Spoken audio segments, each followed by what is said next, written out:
Bonjour à tous. Cette vidéo s'adresse tout particulièrement à Madame Dalila Arabe, présidente du groupe Europe Écologie Les Verts de Sevran, conseillère municipale de Sevran. Chère Dalila, au vu des récentes publications que j'ai effectuées à propos d'un tract de campagne officiel signé par Monsieur Jean-François Bayon, tu as jugé opportun de communiquer publiquement à ce sujet, accompagné des élus et militants EELV et du groupe Sevran Écologie avec le message suivant. Communiqué des élus et militants EELV et Sevran Écologie. Depuis quelques jours, notre ami Jean-François Bayon, élu au conseil municipal et vice-président de Terre d'Envol, fait l'objet d'une campagne de dénigrement éhontée, aussi malsaine qu'injustifiée sur les réseaux sociaux. Ceux qui connaissent un tant soit peu Jean-François Bayon, infatigable militant de l'écologie politique et de la justice sociale, ne peuvent qu'être choqués par un tel déchaînement de violence verbale envers un militant aussi engagé et respectueux de toutes les opinions. Nous, élus et militants de EELV et de Sevran Écologie, réaffirmons notre soutien à Jean-François Bayon et lui assurons de toute notre sympathie face à de si basses manœuvres. Fait à Sevran le 19 décembre 2024. Tu as donc fait le choix de qualifier publiquement mes publications de campagne de dénigrement éhontée, aussi malsaines qu'injustifiées, notamment. Jusqu'alors, nos relations ont toujours été très cordiales, respectueuses et, je le pensais, sincères. C'est pourquoi je vais répondre à la femme de conviction que tu es, à la mère de famille que tu es, à la citoyenne engagée que tu es, avec respect et sincérité comme je l'ai toujours fait. Lorsque par le passé tu t'es adressé à moi de façon privée, je t'ai toujours répondu de manière privée, et lorsque je m'adressais à toi de cette manière, tu en faisais de même. Mais avec cette publication, bien que je n'ai rien révélé qui te concerne directement, tu as décidé de parler publiquement de mes actions, donc de ma personne. Je respecte ton choix et utilise ainsi de manière identique une communication publique pour te répondre. Premièrement, Dalila, je tiens à te rappeler qu'avant de publier ces communiqués concernant le tract odieux de M. Bayon, je t'ai appelé personnellement pour te dire que des éléments qui mettaient en cause Jean-François Bayon m'avaient été transmis et que j'étais très en colère contre lui. Je t'ai demandé de lui faire part de mon message et t'ai indiqué que j'allais communiquer sur le sujet et que je te prévenais par respect envers la personne que tu es et par honnêteté envers notre relation. Je t'ai dit que ça ne servait à rien que M. Bayon fasse l'hypocrite avec moi au vu de ses réelles pensées me concernant, notamment le fait qu'il me considère comme un danger pour la République. Comme je te l'ai rappelé, ces propos correspondent trait pour trait aux éléments invoqués par certaines autorités d'État pour venir braquer ma femme et mes enfants. Ce que je ne peux donc absolument pas tolérer. Tu m'as alors répondu que je devais faire ce que je jugeais être bon de faire, que M. Bayon assumerait. Tu m'as remercié pour ma franchise et également de t'avoir prévenu. Je t'ai alors mis en garde concernant les dommages collatéraux possibles en ta qualité de président du groupe Europe Écologie Les Verts de Sevran. Suite à cela, tu as alerté M. Bayon qui a immédiatement pensé à ce tract édité en 2020 sans que j'aie au préalable cité ce document. Je t'ai alors confirmé que ce document faisait partie des éléments qui m'avaient été envoyés et pour lesquels j'étais mécontent. Tu m'as dit que M. Bayon était prêt à discuter si je l'appelais. Je t'ai répondu qu'au vu de la situation et de la calomnie proférée par sa personne envers ma personne, c'est lui qui aurait dû m'appeler directement s'il avait été sincère dans sa démarche. J'aurais à ce moment été disposé à échanger, mais c'est bien lui qui a produit ce tract. C'est également lui qui n'a pas pris la défense de ma famille au sein du conseil municipal, malgré être en possession des éléments du dossier. Avec tout cela, c'est en plus moi qui aurais dû l'appeler pour savoir ce qu'il avait à me dire. S'il avait été honnête et non méprisant, il t'aurait demandé mon numéro pour m'appeler directement. Mais il ne s'attendait pas à la suite que nous y avons donnée. Il a certainement minimisé la situation et mon mécontentement vis-à-vis de lui. Depuis ce jour, M. Bayon n'aurait de cesse de prétendre auprès de toi et des personnes de son entourage que ce tract, il n'en était pas à l'initiative, qu'il aurait été rédigé à son insu et qu'une fois en avoir pris connaissance, il se serait fermement opposé à ce qu'il soit diffusé, puis il aurait personnellement détruit malgré son financement par les frais de campagne officiels. Pourquoi M. Bayon ne m'a-t-il pas appelé pour me le dire? Pourquoi n'avoir pas communiqué publiquement sur cette version des faits? Puis, lorsque j'ai publié mon premier communiqué, tu m'as envoyé un SMS incendiaire que je garderai dans la confidentialité, bien que tu m'aies écrit que je pouvais le publier pour te faire passer pour une mauvaise personne, mais je ne le ferai pas. Le seul élément que je ressortirais de ce message, c'est que tu pensais, à tort, que je n'étais pas en possession de ce tract, et que j'avais communiqué sur un élément dont je n'avais aucune connaissance.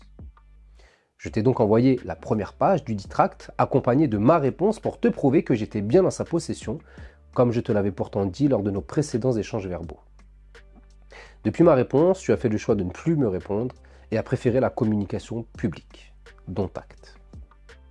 Sache, chère Dalila, que si M. Bayon apporte la preuve factuelle qu'il n'était pas au courant de ce tract avant son impression et qu'il aurait été dupé à son insu comme il le prétend, je serais prêt à reconsidérer mon engagement politique. Je serais même prêt à faire des communications spécifiques pour rétablir la vérité, présenter mes excuses officielles et mettre en lumière le machiavélisme dont il aurait été victime de la part de certaines personnes de son entourage. Mais tant que ces preuves ne sont pas présentes, j'ai quand même du mal à concevoir qu'une équipe de campagne utilise le nom, l'image, la qualité d'un colistier pour rédiger, produire, financer, imprimer et presque distribuer un communiqué sans que la personne concernée soit au courant. Tu essaies donc de me faire passer pour une personne malsaine, violente dans ses propos, auteur d'une campagne de dénigrement injustifiée et éhontée. Mais ne serait-ce pas ce tract qui est indigne, malsain et injustifié? Pourquoi ne pas le dire? Penses-tu réellement que ma communication à ce sujet est injustifiée au vu du tract en question? Avec ta communication publique, on dirait presque que toi et tes collègues souhaitaient faire croire à l'opinion publique que c'est moi qui ai tenu des propos ignoblement calomnieux au sujet de M. Bayon. Pourtant, pour ma part, je n'ai fait que dire la vérité. Une vérité pour laquelle tu me blâmes aujourd'hui. Je m'étonnerais toujours de voir comment certaines personnes s'offusquent de publications qui mettent en lumière un certain machiavélisme au lieu de s'indigner du machiavélisme lui-même. C'est comme si on se dressait contre une personne qui dénonce un violeur au lieu de s'indigner et lutter contre le violeur en personne. Ai-je menti sur la réalité des faits? Ce tract n'a-t-il jamais existé? Je pense que si tel avait été le cas, vous auriez immédiatement mis en avant cette information. Mais personne ne le fait. Et tout le monde prend une nouvelle fois la défense de celui qui a calomnié, au lieu de prendre la défense de celui qui a mis en lumière cette calomnie. Monsieur Boite a également eu la même attitude que toi avec la publication suivante. Depuis quelques jours, notre collègue Jean-François Bayon est victime d'un mauvais procès de la part de Monsieur Jousse. Jean-François a siégé au Conseil régional d'Île-de-France, au Conseil général de la Seine-Saint-Denis. Il est élu au Conseil municipal de Sevran depuis 1983. À plusieurs reprises, Jean-François a été adjoint au maire. Il est actuellement vice-président de l'EPT Terre d'Envol. Une vilainie de M. Jousse. M. Jousse, en recherche désespérée de notoriété, incrimine Jean-François Bayon pour un texte datant, semble-t-il, de 2020 qui n'a jamais été publié. Rappelons le droit. En matière de publication, ne peuvent être incriminés que des écrits, des images ou des propos qui ont été exposés publiquement. M. Jousse le dit lui-même, les propos qu'il cite n'ont jamais été rendus publics. Les faits n'ont pas eu lieu, il n'y a donc même pas matière à commenter. À moins que, contre toute la tradition du droit, M. Jousse ne veuille promouvoir une police de la pensée, pouvoir juger un homme sur ses intentions réelles ou supposées, c'est-à-dire instaurer les armes courantes d'une dictature. Soutien et solidarité. J'adresse tout mon soutien à Jean-François Bayon, un soutien fraternel, qui ne s'embarrasse pas des désaccords que nous avons eus par le passé et qui pourraient encore survenir. Un soutien sincère pour un élu et un militant dont les multiples contributions au combat pour l'écologie et l'insertion professionnelle sont largement connues et reconnues. Avec M. Boite, nous avons des divergences politiques également. Mais je ne l'ai pas vu apporter son soutien à ma femme et mes enfants lorsque ces derniers ont été braqués à tort. Pourquoi cette indignation à géométrie variable? Ces individus apportent leur soutien à une personne qui a produit un tract ignoble et dont la calomnie a été mise en lumière, mais n'apportent aucun soutien public à une famille terrorisée par un abus d'autorité commis par des acteurs institutionnels. Je pense qu'il est donc temps de faire ton bilan, chère Dalila, car tu n'en es pas à ton coup d'essai. Je te pensais sincère quand tu disais que tu ne cautionnais pas tout ce qui se passait dans la majorité et que ta situation était complexe, mais au vu de ton comportement dans cette affaire, je commence à douter de cette sincérité. Dalila, j'ai donc plusieurs questions à te poser. Pourquoi, lorsque nous dénoncions les agissements ignobles du maire Stéphane Blanchet envers les familles du 8 rue Pierre-Brossolette, tu ne t'es jamais offusqué de ce que nous mettions en lumière? Tu répètes souvent être une mère de famille qui ferait tout pour protéger les tiens. Mais qu'as-tu fait pour cette mère de 4 enfants que Stéphane Blanchet a voulu mettre à la rue à la veille de l'hiver en escroquant des juges? Pourquoi ne pas avoir été à la défense de cette famille? Pourquoi ne pas avoir cherché simplement à la rencontrer pour connaître sa réelle situation et te faire ta propre opinion sur les faits dénoncés? Tu me diras, comme M. Bayon et d'autres, que nos propos étaient excessifs et qu'une procédure a été engagée par le maire. Mais la justice a estimé que le sentiment de toute votre majorité réunie était erronée et que nos propos étaient suffisamment caractérisés pour ne pas porter atteinte à la dignité et à l'honneur de Stéphane Blanchet. Et dire que vous continuez encore aujourd'hui à vous persuader que votre sentiment reste supérieur à la réalité judiciaire. Même lorsque la justice s'est prononcée, je ne t'ai pas vu venir demander des détails sur ce qui s'était réellement passé. Je ne t'ai pas vu t'offusquer de toute la calomnie qui avait été finalement proférée à mon encontre et à l'encontre de nos organisations politiques. Je ne t'ai pas vu non plus te manifester lorsque nous avons rendu public le fait que Stéphane Blanchet, après avoir menti au juge, avait également menti à la famille en affirmant avoir gagné sa procédure administrative visant à la mettre à la rue. Tu me disais souvent que tu n'étais pas mis au courant de tous ces éléments par le maire. Mais qu'est-ce qui t'empêchait de venir me demander des explications? Après avoir eu connaissance de tous les éléments, pourquoi ne pas avoir communiqué sur le sujet ou avoir demandé officiellement des comptes au maire sur sa gestion du dossier? À moins que tu trouves normal qu'un maire mente à la justice pour expulser des familles fragilisées, puis qu'il mente à l'une de ses familles en lui disant qu'il avait gagné sa procédure alors qu'il l'avait perdue, puis mente encore à un élu en lui affirmant droit dans les yeux qu'il avait gagné une procédure en réalité perdue. Tu as également voté, chère Dalila, pour 2 protections fonctionnelles à des personnes qui m'ont poursuivi en justice pour des propos qu'elles considéraient diffamatoires. Tu as donc participé à la cabale judiciaire organisée contre mon collaborateur et moi-même. Mais lorsque nous avons gagné tous nos procès, je ne t'ai pas vu non plus te manifester de quelque manière que ce soit. Tu n'as pas non plus demandé au maire de rendre des comptes sur ces protections fonctionnelles accordées pour me poursuivre en justice. Et tu n'as pas non plus soutenu le fait que j'avais été relaxé par la justice en souhaitant me rétablir dans mon honneur et ma dignité. Chère Dalila, lorsque j'ai été discriminé sous plusieurs formes, je ne t'ai pas vu non plus te manifester, te dresser contre ces injustices commises à mon endroit. Que ce soit lorsque mes tribunes ont été censurées à tort dans le journal de la ville, ou lorsque le micro m'était coupé de façon inadmissible et répétée lors des conseils municipaux. Je ne t'ai pas vu non plus te manifester lorsqu'à tort, le conseil municipal votait un règlement intérieur me privant d'un droit garanti par la loi, à savoir l'accès au local des élus d'opposition. Malgré mes alertes, tu as voté pour ce règlement intérieur qui reste encore à l'heure actuelle contraire à la loi et discriminatoire envers les élus de l'opposition que Mireille Saki et moi représentons. Je ne t'ai pas vu non plus exprimer ton mécontentement lorsque de nombreux élus de la majorité ont fait un vacarme pas possible lors de l'une de mes prises de parole au sein du conseil municipal. Monsieur Blanchet, je vous demande de faire un rappel, s'il vous plaît, pour le respect de mon intervention, parce que quand je prends la parole, je ne me permets pas de faire du bruit quand les élus de la majorité font des interventions. Donc, il est de votre devoir de faire respecter l'ordre au sein de l'Assemblée. S'il vous plaît, faites un rappel sur la tenue à adopter lorsque je prends la parole. Et comme le dit l'adage, qui ne dit mot consent. On en vient maintenant à l'été 2024, été lors duquel j'étais arbitrairement privé de ma liberté, été pendant lequel ma femme et mes enfants se sont fait braquer à tort par un commandant armé et cagoulé de la police. Je ne t'ai pas vu m'apporter publiquement ton soutien lorsque cette injustice m'a frappé de plein fouet. Admettons qu'une communication publique de ta part aurait pu avoir des conséquences sur ta position politique et que tu préférais donc ne pas te manifester. Pourquoi ne pas m'avoir passé un petit coup de téléphone ou envoyé un message pour prendre des nouvelles de ma famille? Cela ne t'aurait rien coûté et personne ne l'aurait su.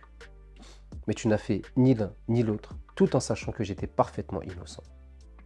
Par contre, pour M. Bayon, qui a bien été à l'origine de ce tract calomnieux, tu affiches publiquement ton soutien à une personne qui m'a dénigré de manière éhontée. Je peux comprendre que M. Bayon ait toujours été bienveillant envers ta personne, qu'il t'a permis de gravir certains échelons pour en être là où tu en es actuellement. Mais de là à te faire l'avocat du diable et à fermer les yeux sur des propos ignobles qui ont alimenté le feu de la calomnie à mon sujet, je ne t'en pensais pas capable. Suite au braquage de mes enfants, j'ai sollicité de nombreux élus, dont toi, pour une solidarité républicaine relative à cette problématique humaine provoquée en partie par des responsables politiques irresponsables. Tu as œuvré pour que se tienne une réunion à laquelle ont participé M. Bayon, M. Chantrel, Mme Brehim, toi-même, mon collaborateur et moi. Je ne savais pas à ce moment ce que pensait réellement M. Bayon de ma personne, car je n'ai découvert le tract qu'après tout cet épisode.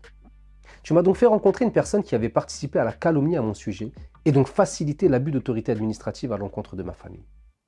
Tu savais ce que pensait M. Bayon de moi parce que tu m'as affirmé avoir eu connaissance du tract en 2020. Tu m'as donc délibérément jeté dans la gueule du loup. Si j'avais su à ce moment ce que pensait réellement M. Bayon de moi, à savoir que je suis un danger pour la République, et que ces discours avaient contribué à ce qui m'était arrivé, je n'aurais pas pris le temps de venir dans une réunion où tout était déjà décidé à l'avance. Il n'y avait en réalité aucune volonté de prendre la défense de ma famille. Je suis également surpris que parmi les personnes présentes, aucune ne se soit offusquée que mon collaborateur se soit retrouvé à la rue à cause des mensonges de Stéphane Blanchet, mensonges que nous vous avons mis en avant avec la lecture du jugement que nous avons obtenu contre le maire. À croire que chez les écolos et les autres sensibilités politiques représentées lors de cette réunion, le fait de savoir qu'un militant des droits humains engagé sur la ville depuis de nombreuses années se retrouve SDF à cause des mensonges d'un maire ne soit pas un élément suffisamment grave pour se battre contre une telle ignominie. Suite à cette rencontre, je vous ai fait parvenir les documents relatifs à mon dossier, notamment les 21 pages d'écriture contradictoire que j'ai fait délivrer par huissier de justice au ministre de l'Intérieur et dans lesquels je prouve mon innocence et les mensonges des éléments qui me sont reprochés. Je vous avais également demandé si vous seriez prêt à voter une protection fonctionnelle me permettant de payer les frais de procédure liés à cette situation inadmissible tant sur le droit que sur la morale, ou à vous battre auprès du maire pour qu'il accepte au moins de présenter au vote cette demande de protection fonctionnelle. J'ai eu mes réponses lors du conseil municipal qui a suivi et lors duquel ma situation a été abordée. J'invite tous ceux qui n'ont pas vu les échanges à ce sujet à regarder la vidéo sur nos chaînes intitulée Micas, l'indifférence du maire Stéphane Blanchet et de sa majorité municipale. Le titre est évocateur. Toi, Dalila, Monsieur Bayon, l'ensemble du groupe écologiste, mais également tous les élus de la majorité, avaient gardé le silence total face au mépris affiché par le maire Stéphane Blanchet, qui n'a pas répondu clairement aux questions qui lui ont été posées. Vous ne vous êtes aucunement manifesté pour dire que le dossier méritait un débat plus approfondi. Vous vous êtes soumis sans broncher au diktat du maire et avez abordé un silence complice. Vous n'avez à aucun moment, ni au début du conseil, ni à la fin du conseil, ces deux moments où la situation était abordée, pris la parole ou ne serait-ce demandé de prendre la parole. Vos micros sont restés inactifs, aucune lumière rouge ne s'est affichée pour dire que vous aviez demandé à vous exprimer. J'ai apporté les éléments de réponse à la question qui m'a été posée, qui a été exposée par M. Geffroy et par son groupe. Je n'ai pas d'autres commentaires à faire et je veux juste dire qu'il est hors de question de faire pression ou de forcer qui que ce soit ici. Aucun commentaire, aucun jugement. Voilà. Il est minuit 11, la séance est levée.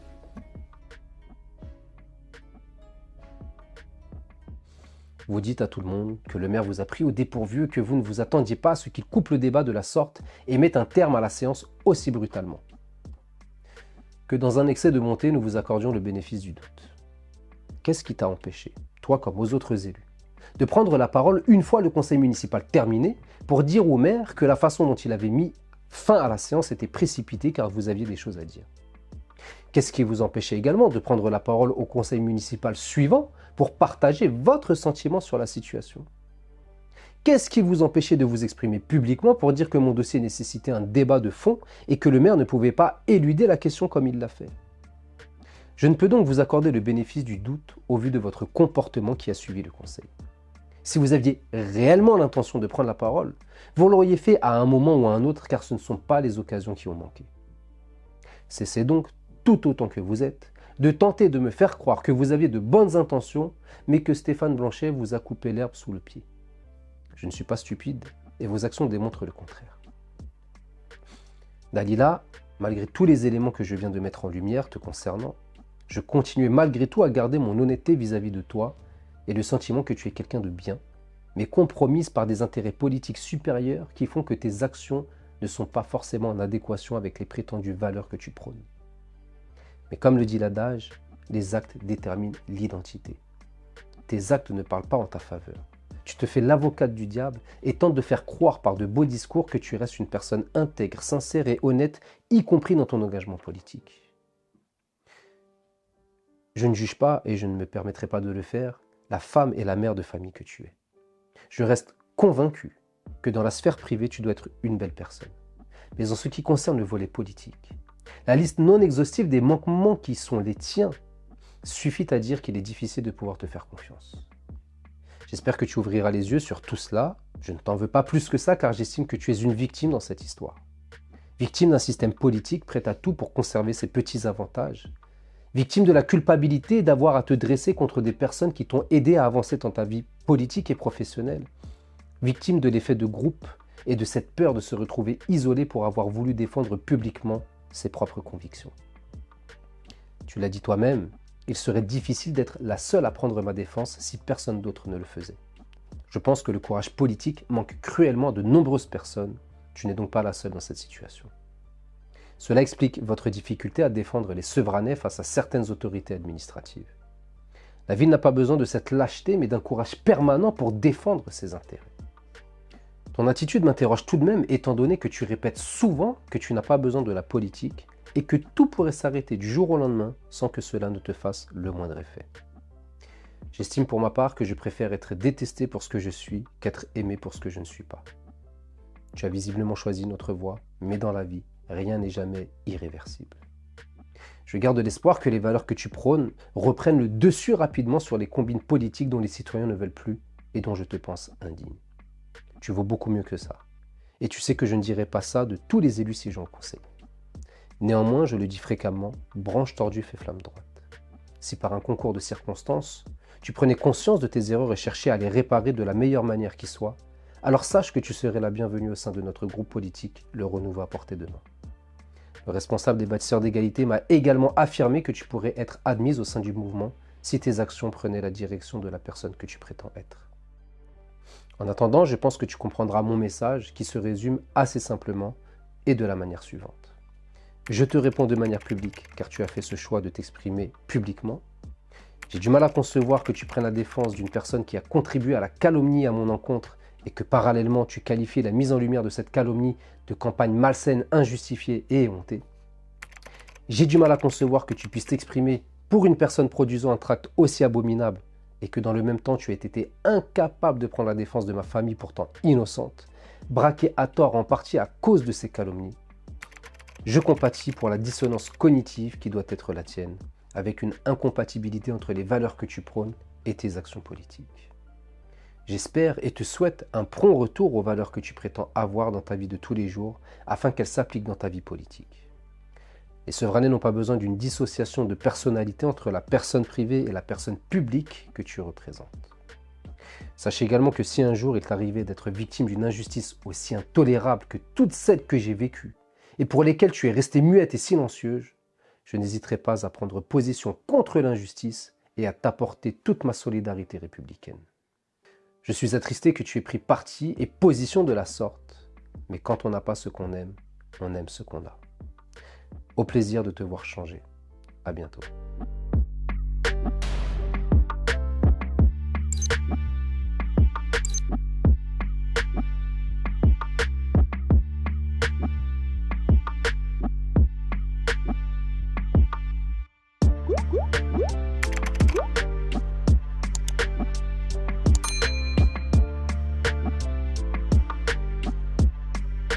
Woo!